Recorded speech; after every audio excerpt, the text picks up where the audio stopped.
ஆண்டவருடைய நாமம் மகிமைப்படுவதாக.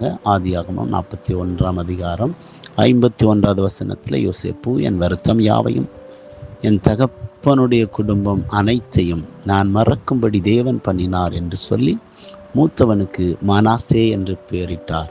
நீங்கள் பலவிதமான வருத்தத்தோடும் துக்கத்தோடும் வேதனையோடும் காணப்படலாம். இந்த நாளிலே கர்த்தர் உங்களுக்கு ஒரு மனாசே என்றதான ஒரு நம்பிக்கையின் வார்த்தையை தருகிறார்.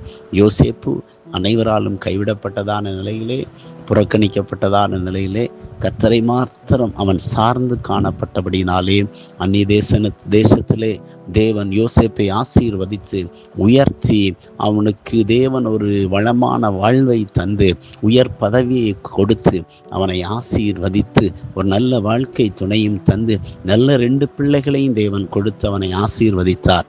அந்த சூழ்நிலையிலே தான் அவன் சொல்லுகிறான், என் தகப்பன் குடும்பத்தின் வருத்தம் யாவையும் மறக்க பண்ணினார் என்று சொல்லி. கர்த்தர் உங்கள் துக்கங்களை வேதனைகளை மறக்க பண்ணி யோசேப்புக்கு ஒரு மறுவாழ்வை தந்து உயர்த்தினது போல கர்த்தரை உங்களை ஆசீர்வதித்து உயர்த்துவாராக. ஆமென்.